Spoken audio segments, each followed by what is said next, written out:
Doctor Ram Manohar Lohia आयुर्विज्ञान संस्थान के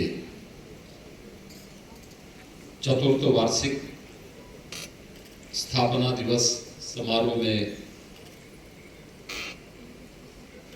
आज यहाँ पर उपस्थित उत्तर प्रदेश सरकार में मंत्रिमंडल के मेरे वरिष्ठ सहयोगी, उप मुख्यमंत्री और इस स्वास्थ्य चिकित्सा शिक्षा विभाग के मंत्री श्री ब्रजेश पाठक जी, विभाग के राज्य मंत्री श्री मयंकेश्वर शरण सिंह जी, संस्थान के अध्यक्ष और प्रदेश के मुख्य सचिव श्री मनोज कुमार सिंह जी, संस्थान के उपाध्यक्ष और चिकित्सा शिक्षा चिकित्सा स्वास्थ्य विभाग के प्रमुख सचिव श्री पार्थ सारथी सेन शर्मा जी, निदेशक डॉक्टर राम मनोहर लोहिया आयुर्विज्ञान संस्थान प्रोफेसर सेन सिंह जी, मुख्य चिकित्सा अधीक्षक प्रोफेसर अजय कुमार सिंह जी, स्थापना दिवस समारोह में उपस्थित सभी गणमान्य अतिथिगण, संस्थान के सभी संकाय सदस्यगण, रेजिडेंट डॉक्टर्स और छात्र छात्राएं, मैं सबसे पहले चतुर्थ स्थापना दिवस के अवसर पर आप सबको हृदय से बधाई देता हूं और इस संस्थान पिछले 14 वर्ष की अपने अल्प अवधि में एक स्वास्थ्य केंद्र से, एक हॉस्पिटल से आज इंस्टीट्यूट बना है। इसकी भी हृदय से बधाई देते हुए आप सबके प्रति मैं अपनी मंगलमय शुभकामनाएं देता हूं।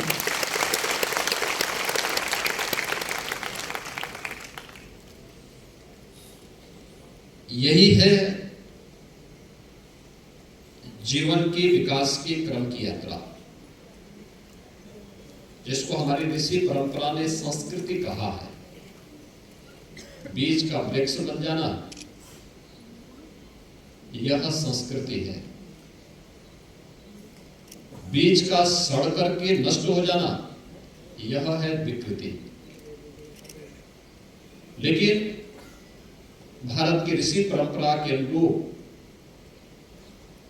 यह आयुर्विज्ञान संस्थान एक हॉस्पिटल से आज इंस्टीट्यूट बनकर के उत्तर प्रदेश के अंदर,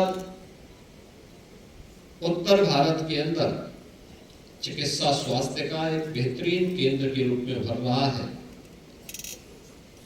यह संस्थान की एक उपलब्धि है और इस उपलब्धि के लिए पूरे संस्थान को, इससे जुड़े हुए यहाँ के जितने भी यहाँ के प्रबंधन से जुड़े हुए यहाँ के फैकल्टी मेंबर्स को, यहाँ के रेजिडेंट डॉक्टर्स को, यहाँ के स्टूडेंट्स को, इन सबको, या जितने भी लोग हैं, पैरामेडिक्स हैं या और भी जितने भी लोग इस पूरी व्यवस्था के साथ जुड़े हुए हैं, इन सब का मैं हृदय से अभिनंदन करता हूं, उन्हें बधाई देता हूं।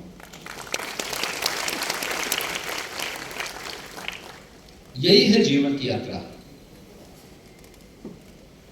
अच्छा करेंगे तो अच्छे परिणाम हम सबके सामने आएंगे, गलत करेंगे तो उसके दुष्परिणामों से हम स्वयं भी अपने आप को अलग नहीं कर सकते।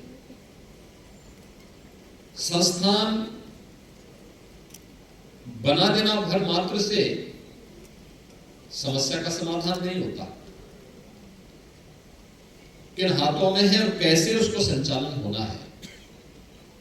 अच्छे हाथों में होगा तो संस्थान फलेगा फूलेगा, एक संस्कृति की तरह आगे बढ़ करके अन्यों के लिए प्रेरणादायी बनेगा और आपके द्वारा किए गए परिश्रम, आपके द्वारा किया गया पुरुषार्थ का लाभ जनता जनार्दन को भी प्राप्त होगा और यश के भागीदार न केवल संस्थान बनता है बल्कि विभाग और सरकार भी उस यश के साथ भागीदार बन जाती है। लेकिन अगर संस्थान शासन ने धनराशि दी, संस्थान बन गया, गलत हाथों में चला गया, उसकी दिशा गलत हो गई, तो उससे मिलने वाले अपयश का भागीदार भी न केवल उससे जुड़े हुए लोग, वह संस्था, अपितु विभाग के साथ साथ शासन भी उस अपयश के साथ बराबर का भागीदार बन जाता है। आम जनमानस के मन में एक पीड़ा झलकती है, संस्थान या किसी भी ऐसी संस्था के द्वारा जो सही दिशा में नहीं बढ़ती है, उसके माध्यम से जो पीड़ा उसे प्राप्त होती है, उसके कारण उसके द्वारा उस समय जिस प्रकार की टिप्पणी की जाती है वही अपयश है। और आज जब हम उत्तर प्रदेश जैसे राज्य की बात करते हैं तो प्रदेश की राजधानी लखनऊ आज उत्तर प्रदेश का सबसे बड़ा केंद्र है, सबसे बड़ी सिटी है। लगभग 70 लाख की आबादी अकेले लखनऊ में निवास करती है। और जब हम आरएमएल की बात करते हैं तो पूर्वी उत्तर प्रदेश का एक गेटवे है।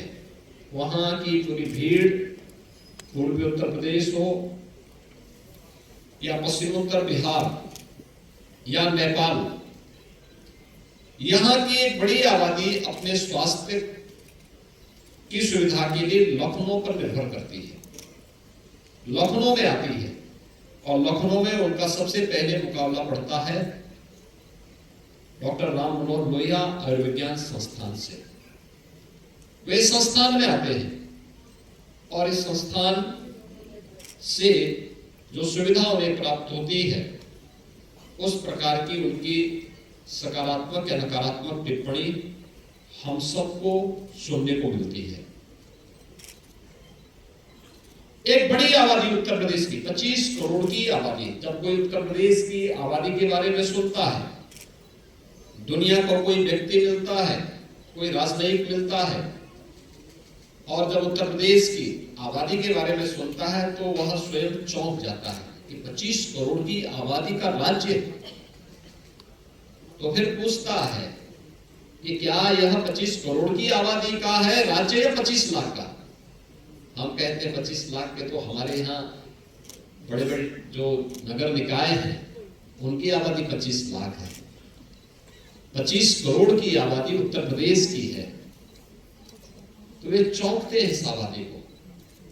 लेकिन जहां ये हमारे लिए एक चुनौती होती है, लेकिन वहीं साथ ही साथ हमारे साथ लिए यह एक अवसर भी होता है अपने लिए तमाम प्रकार के कार्यों को सेवा के साथ साथ अपने तमाम प्रकार की रिसर्च एक्टिविटी को भी बताने, देखने और स्टडी करने का भी एक माध्यम यह बन सकता है।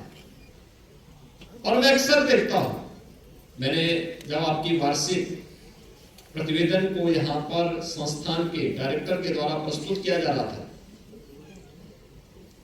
तो उन्होंने संस्थान के बारे में संक्षिप्त रिपोर्ट यहां पे प्रस्तुत भी की और इसके बारे में एक ब्यौरा भी दिया गया कि संस्थान यूजी, पीजी और फिर सुपर स्पेशलिटी के तमाम विभागों का संचालन आज सफलतापूर्वक कर रहा है।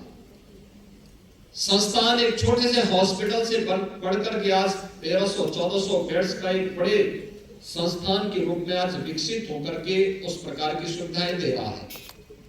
ऑर्गन ट्रांसप्लांट की दिशा में भी संस्थान आगे बढ़ चुका है, उसके परिणाम भी सामने आ चुके हैं।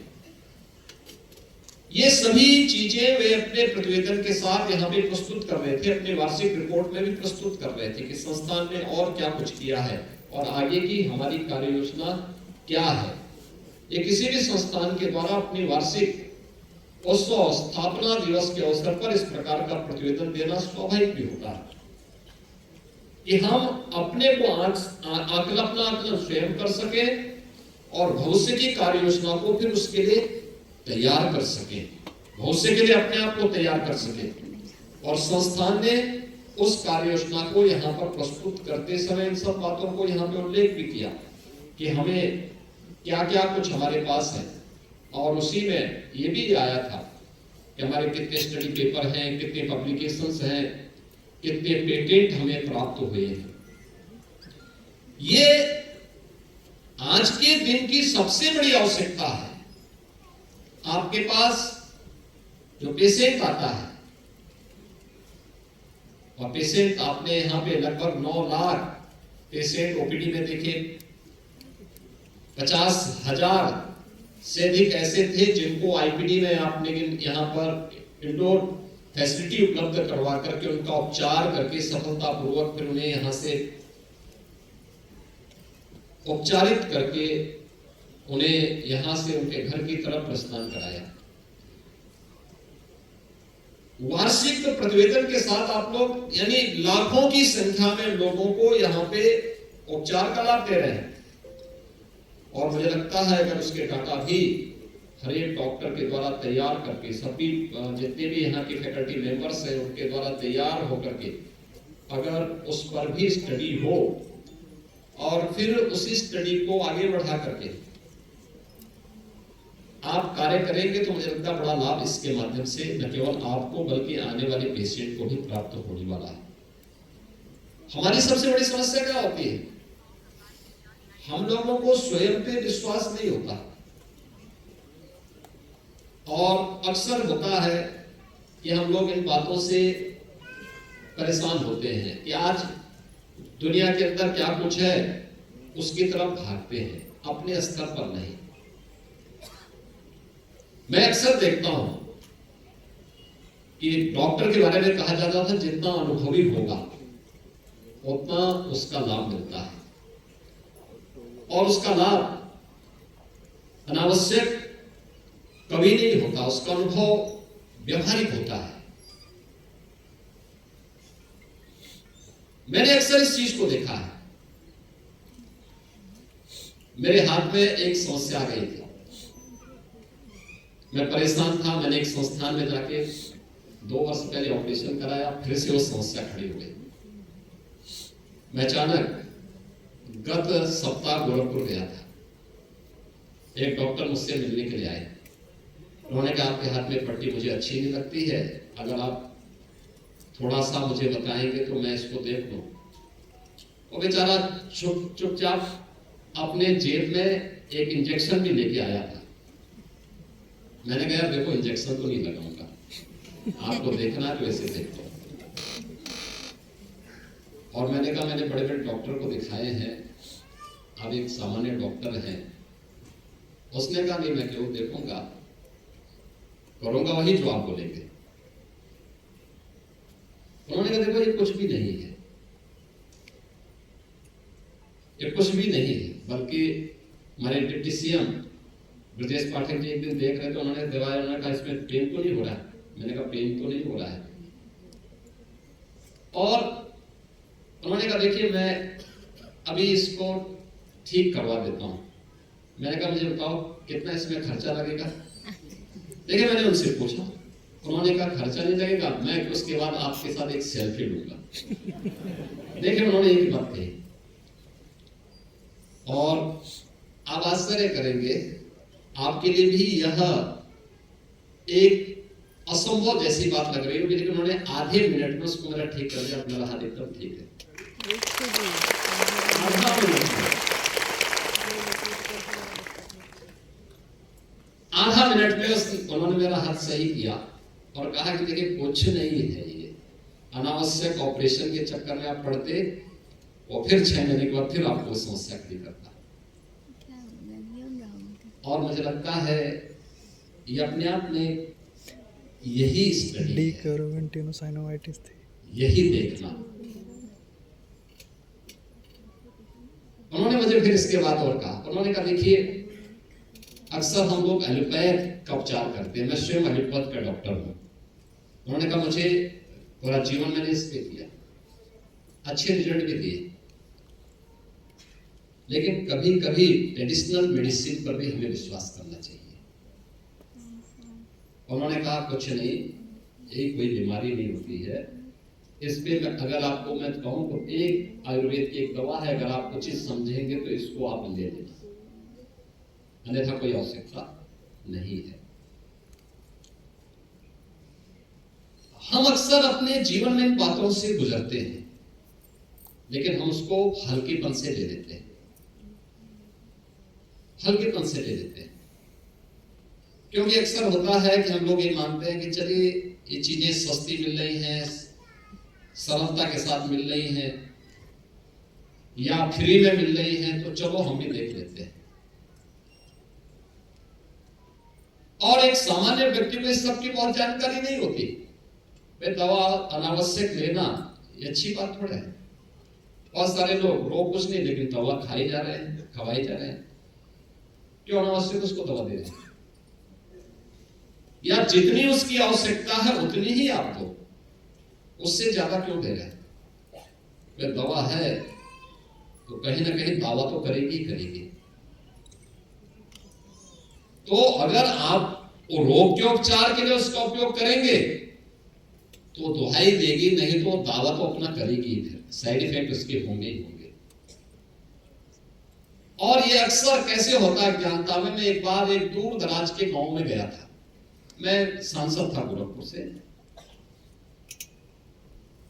तो मैं ऐसे ही बैठा था, अचानक बाहर हल्ला हो रहा था, तो मैं गया, मैंने देखा एक लंबी लाइन लगी थी। मैंने कहा ये क्या लाइन क्यों लगी है? तो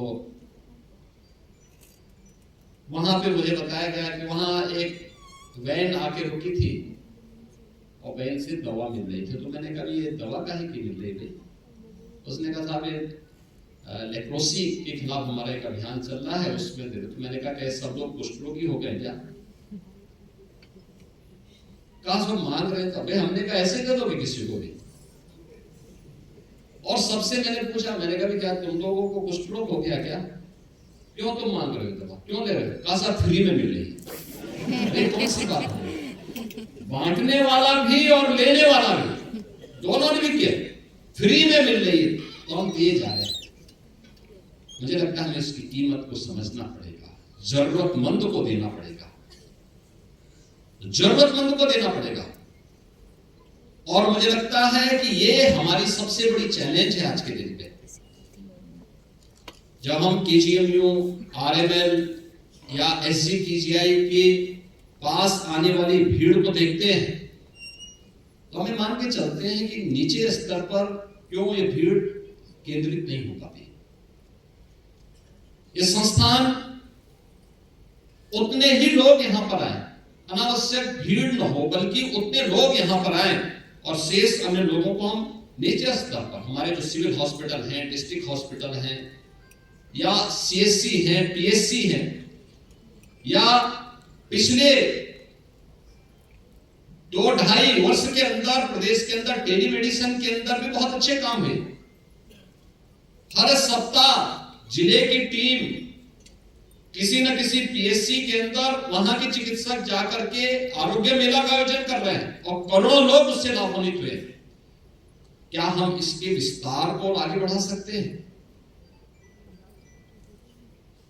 होता क्या है जब लोगों को लगता है कि सब फ्री में मिल रहा है तो क्या उनको लगता है जैसे दवा ले लेंगे तो ये कोई टॉनिक होगी।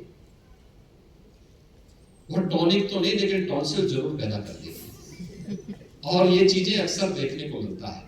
आज मेरा ये मानना है स्वास्थ्य के क्षेत्र में शासन ने इतना फैसिलिटेट किया है। उत्तर प्रदेश अकेले 5 करोड़ 11 लाख से अधिक लोगों को तो केवल आयुष्मान भारत का गोल्डन कार्ड जारी कर चुका है।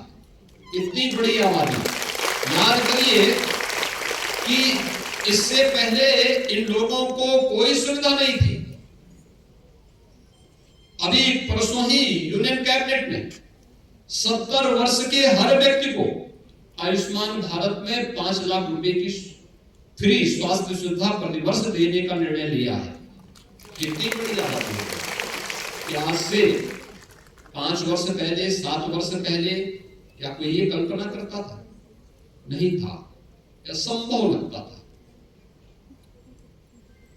मुख्यमंत्री राहत कोष में जो भी आता है, हम उसके चेहरे को नहीं देखते, हमें भी नहीं पता वो व्यक्ति कौन है। एप्लीकेशन आता है, हम वेरिफिकेशन के लिए भेजते हैं, 3 दिन के अंदर जिलाधिकारी के द्वारा उसकी पूरी रिपोर्ट बना करके भेज दी जाती है और पैसा सीधे हॉस्पिटल को पहुंच जाता है, उसका उपचार होता है। कोई किसी प्रकार का कोई भेदभाव नहीं, सबको प्राप्त होता है। माननीय जनप्रतिनिधियों के स्तर पर भी इस प्रकार की सुविधा हो गई है। समस्या आज के दिन पर पैसे की नहीं, वही प्रबंधन की है। समस्या संस्थान की नहीं है या हॉस्पिटल की भी नहीं है, उसके प्रबंधन की है।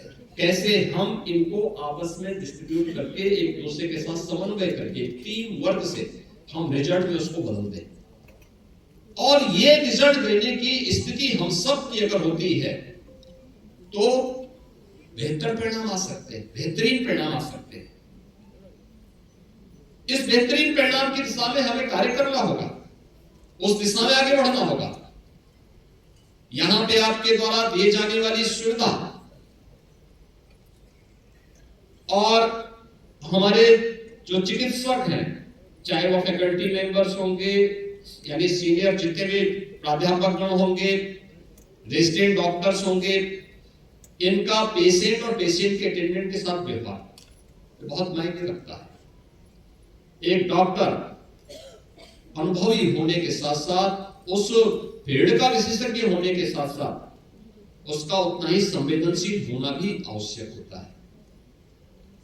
अगर वह ये तीनों गुणों से परिपूर्ण है तो आम जनता उसके प्रति कितनी अपार श्रद्धा और सम्मान का भाव रखती है, इसकी कोई कल्पना नहीं कर सकता।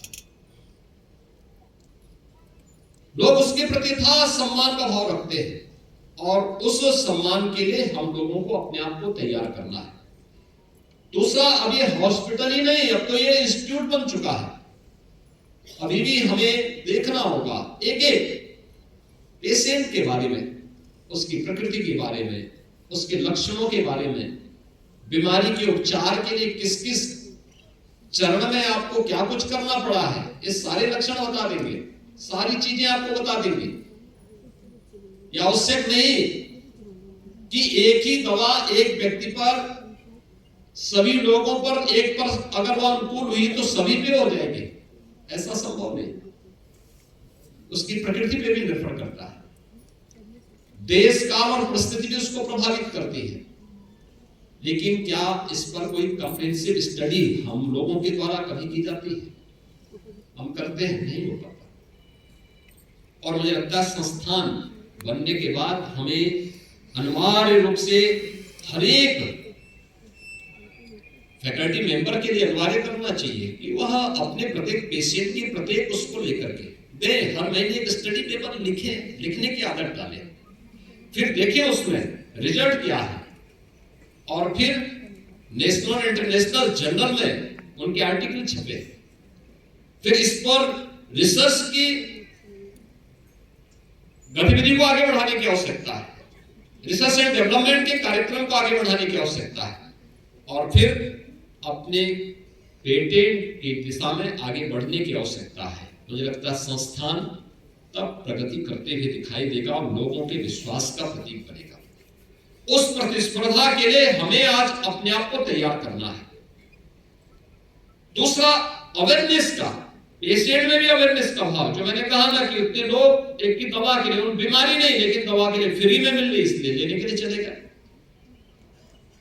बताना पड़ेगा, आवश्यकता है तो लीजिए, नहीं तो मत लीजिए। दवा से ये होता है, बहुत बार व्यक्ति के रहन सहन खान पान पर भी बीमारी निर्भर करती है। हम उनको बताएं इसके बारे में, समय पे जगना, समय पे भोजन करना, भोजन की मात्रा भी इस प्रकार से रहे कि वो स्वस्थ लगे ही नहीं, दिखे भी, और साथ साथ उसके रूप आचरण भी वो उसका दिखना चाहिए। हम इसके बारे में भी उसको बता सकते हैं और उस दिशा में उसको प्रेरित कर सकते हैं। तीसरा, हम लोग पेशेंट को यह भी बता सकते हैं कि केवल दवा लेने से नहीं होगा। अब बहुत सारी चीजें ऐसी होती है जो सामान्य, उसमें भी अगर आप उन लोगों को बताएंगे व्यवहारिक जीवन में क्या चीजें हो सकती हैं उसको स्वस्थ रखने के लिए। अगर कोई व्यक्ति 11 बजे सो के उठेगा और रात्रि को 2 बजे 3 बजे सोएगा, तो आप उसको आरोग्य होने की कल्पना कर रहे हैं, तो मुझे लगता है कि यह कठिन ही होगा। उसको हमें समय पे जगने और समय पे सोने की भी आदत डलवानी पड़ेगी। उसको बोलना पड़ेगा कि भाई अब दिनचर्या ठीक तो करिए पहले अपनी, दवा से कब तक जियोगे। हम उसको इस दिशा में भी प्रेरित करें, सही दिनचर्या हो, आरोग्यता की सबसे पहले लक्षण होंगे। अगर हम इस दिशा में उसको प्रेरित करते हैं, बहुत सारे कार्य हो सकते हैं। और फिर हॉस्पिटल्स के साथ, सीएससी के साथ, पीएससी के साथ या डिस्ट्रिक्ट हॉस्पिटल के साथ इंस्टीट्यूट का आपस में एक कोलैबोरेशन हो, आपस में एक समन्वय हो, एक दूसरे के बारे में हम लोग जोड़े, टेली कंसल्टेशन की सुविधा के साथ जोड़े, समय समय पर वहां के चिकित्सकों को यहाँ भेजें, यहाँ के विशेषज्ञ वहां जाएं, वहां लोगों को बताएं, वहां के चिकित्सकों के साथ भी अपने नॉलेज का आदान प्रदान करें, अनुभव का आदान प्रदान करें। रिजल्ट आएंगे, रिजल्ट आएंगे। आईएमए के साथ भी हम बैठ सकते हैं, हमें बैठना चाहिए, आखिर वे भी तो कार्य कर रहे हैं, उससे परिणाम आएंगे। आज Uttar Pradesh 1 district 1 medical colleges के साथ काम किस दिशा में तेजी के साथ आगे बढ़ा है, और पहली बार केंद्र और राज्य सरकार पीपीपी मोड पर भी मेडिकल कॉलेज बनाने की कार्रवाई को आगे बढ़ाई है। 4 ऐसे मेडिकल कॉलेजेस में इस सत्र में एडमिशन हुए, 6 अन्य मेडिकल कॉलेजेस में एडमिशन हुए हैं।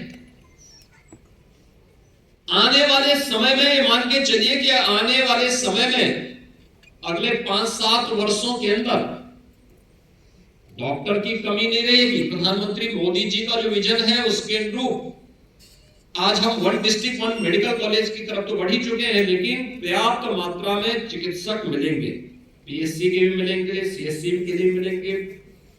हमें यहां पर अच्छे विशेषज्ञ चिकित्सक भी मिलेंगे, और जिस दिशा में चाहे वह आरएमएल हो, एसजीपीसीआई हो, केजीएमयू हो और अन्य संस्थान आगे बढ़ रहे हैं, ये सब देखते हुए हम मानते हैं कि इसके परिणाम आएंगे और अच्छे विशेषज्ञ चिकित्सक के साथ साथ सुपर स्पेशलिस्ट भी हमें उपलब्ध होंगे। लेकिन हमारी दिशा क्या होनी चाहिए? हमें उस समय टीम वर्क को कार्य करने के परिणामों के बारे में भी सोचना होगा। मैं बार बार आपसे इस बारे में बताता हूं, पूर्वी उत्तर प्रदेश आरएमएल उसका गेटवे है, और पूर्वी उत्तर प्रदेश इस सीजन में हर वर्ष आज से 5 वर्ष पहले तक इंसेफ्लाइटिस की बीमारी से ग्रस्त था। इस सीजन में 1200 से 1500 मौतें होती थी अकेले पूर्वी उत्तर प्रदेश में। गोरखपुर में एकमात्र जो हमारा गवर्नमेंट मेडिकल कॉलेज है, बीआरडी मेडिकल कॉलेज, उसी में 500 से 700 मौतें होती थी। इस सीजन में मध्य जुलाई से लेकर के मध्य नवंबर तक, यानी 15 जुलाई से 15 नवंबर के बीच में 1200 से 1500 बच्चों की मौत होती थी। और उस दौरान जब मौतें होती थी, वहां की स्थिति अगर आप देखते कितना विभत्स होती थी, बड़ी भयावह होती थी। और एक क्रम 40 वर्षों से चल रहा था। 40 वर्ष में 50,000 से अधिक बच्चों की मौत हुई। नारे बहुत लगते हैं, लोग दावा बड़ी बड़ी करते हैं, लेकिन इन 50,000 बच्चों की मौत का दोषी कौन है? क्या वह सिस्टम नहीं जो वोट बैंक बना करके करके उन लोगों को बहकाने का कार्य तो करता है, लेकिन जब उसके लिए सुविधा देनी होती है, उसे फैसिलिटेट करना होता है, तब ये भ्रष्टाचार में संलिप्त हो जाते हैं। और क्या ये सच नहीं था कि बच्चे इसलिए मर रहे थे क्योंकि सुविधाओं का अभाव था? ये सुविधा केवल स्वास्थ्य का ही नहीं था, पेयजल का भी था, स्वच्छता का भी था, आपसी समन्वय का भी था। वहां पर लोगों की जो दिनचर्या थी उसका भी दुष्प्रभाव था। मैं 1998 में पहली बार जब गोरखपुर से सांसद बना था तो उस समय मेरे सामने चैलेंज था कि क्या होगा। तो मेरे लिए सबसे पहला मुद्दा था कि मैं इसको संसद में रखूं। संसद में गया तो संसद में मुझे बोला गया कि नहीं, ये राज्य का मुद्दा है। लड़ा कि नहीं, मुझे तो उठाना है। अंततः मुझे अनुमति मिली और संसद का तो 1999 से लेकर के 2017 तक, जब तक मैं सांसद था, तब तक कोई ऐसा सत्र नहीं होता था जब इंसेफ्लाइटिस के मुद्दे पर किसी न किसी बहाने में इस मुद्दे को सदन का ध्यान और सरकार का ध्यान आकर्षित करता रहा। इंसेफ्लाइटिस के नाते ही गोरखपुर में एम्स भी मिला। प्रधानमंत्री जी ने एम्स गोरखपुर में इसीलिए दिया कि इंसेफ्लाइटिस जैसी बीमारी में उपचार की सुविधा वहां होगी। बिहाड़ी मेडिकल कॉलेज में सुपर स्पेशलिटी का ब्लॉक मिला। वहां पे वायरल रिसर्च का एक रीजनल सेंटर बना और लगातार आंदोलन होते थे हम लोग के, सड़क से लेकर के सदन तक। जब विपक्ष में रहते थे तो सड़कों पे आंदोलन करते थे, सत्ता में रहते तो सदन में उठाते थे। लेकिन 17 में जिम्मेदारी मेरे ऊपर ही आ गई। अब मुख्यमंत्री बना तो कैसे समस्या का समाधान होगा? चैलेंज था। तब तक हमने इस बात को देखा था, क्योंकि मैं जाता था इस सीजन में, हर सप्ताह मेडिकल कॉलेज का दौरा करता था, हॉस्पिटल का दौरा करता था, एक एक बेड में हालचाल लेता था, पूछता था, डॉक्टर्स के साथ में बैठता था, कैसे उपचार होगा। इस फील्ड पे थोड़ा काम करने वाले लोगों के बारे में बातचीत, उनसे भी बातचीत करता था। तो मेरी समझ में आ गया था कि वो स्वास्थ्य विभाग इस समस्या का समाधान नहीं कर पाएगा। मिलके करना होगा, मिलके लड़ना होगा, आपसी समन्वय से समस्या का समाधान होगा। और फिर मैंने यहाँ पे लखनऊ में हम लोगों ने अलग अलग विभागों की, स्वास्थ्य विभाग के नेतृत्व में एक टीम गठित की थी। इसमें स्वास्थ्य विभाग भी था, नगर विकास विभाग भी था, ग्राम्य विकास और पंचायती राज विभाग भी था, महिला और बाल कल्याण विभाग भी था, दिव्यांगजन कल्याण विभाग भी था, कृषि विभाग भी था। इन सबको जोड़ करके सबसे कहा गया कि स्वास्थ्य विभाग इसको लीड करेगा, नोडल विभाग वही होगा, लेकिन अन्य लोगों को भी अपने अपने दायित्वों का निर्वहन करना होगा। नगर विकास स्वच्छता के साथ साथ पेयजल की सुविधा वहां पर उपलब्ध कराएगा, शुद्ध पेयजल हो ये सुनिश्चित करेगा। ग्राम्य विकास विभाग ग्रामीण क्षेत्र में पेयजल की आपूर्ति शुद्ध हो ये सुनिश्चित करेगा। पंचायती राज विभाग स्वच्छता के विशेष अभियान को उन क्षेत्रों में, प्रभावित क्षेत्रों में निरंतर चलाएगा। फॉगिंग हो, सैनिटाइजेशन की कार्रवाई हो, ये भी वहां पे निरंतर चलते रहने चाहिए। ऐसे ही महिला और बाल विकास विभाग वहां पर पोषाहार की सुविधा उन सभी को उपलब्ध करवाने का काम करेगा। कुपोषित बच्चे हो, कुपोषित माता हो, इन सबको उपलब्ध करवाएगा। और सभी विभागों ने अपनी कार्रवाई आगे बढ़ाई। स्वास्थ्य विभाग ने इंसेफ्लाइटिस ट्रीटमेंट सेंटर बनाए, पीएससी सीएससी में जो डॉक्टर्स तैनात, वहां डॉक्टर्स को पूरा तैनाती करने के साथ साथ उनका प्रशिक्षण करवाया। आशा वर्कर, एएनएम और आंगनवाड़ी को भी प्रशिक्षित किया गया। यह सुनिश्चित हुआ कि घर घर जाकर के हम अभियान चलाएंगे, संचारी रोग अभियान का, नियंत्रण का, दस्तक अभियान चलाएंगे। डोर टू डोर जाकर के बोलेंगे कोई बीमार तो नहीं है, कोई। परिणाम क्या रहा? इनसे यानी 108, 102 की एम्बुलेंस भी लगाई गई, तो कोई पेशेंट निजी वाहन से नहीं जाएगा, किसी 3 व्हीलर से, 4 व्हीलर से हॉस्पिटल नहीं जाएगा, एम्बुलेंस से पहुंचेगा। परिणाम क्या है? 17 में सरकार आई, जुलाई में हमने अभियान प्रारंभ किया और मात्र 2 वर्ष में 19 में हम लोगों ने इंसेफ्लाइटिस को नियंत्रित कर दिया। आज मौतें वहां 0 हो गई। आज मौत वहां 0 है। मैं इस बार भी 2 बार गया, थोड़ा सर्वे करके आया। आज खुशहाली है, इतने बच्चों की जानें बची है, बेहतर समन्वय से, बेहतर संवाद से।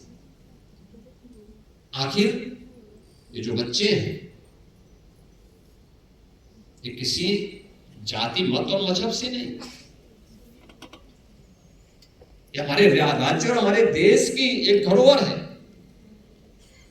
उसको स्वास्थ्य सुविधा प्राप्त करना उसका अधिकार है, हर व्यक्ति का अधिकार है। सुविधा देना, उसको फैसिलिटेट करना इस सरकार का दायित्व है। लेकिन सरकार के तंत्र के रूप में तो आप ही काम करते हैं। उस तक पहुंचाना, सही मिले, समय पे मिले, यह आवश्यक है। और परिणाम क्या है? 40 वर्ष में 50,000 बच्चों की मौत जिस क्षेत्र में होती थी, आज वहां इंसेफ्लाइटिस गायब है, एकदम गायब है। और जो अभियान चला, परिणाम क्या रहा? संचारी रोग नियंत्रण अभियान का, डेंगू नियंत्रित, मलेरिया नियंत्रित,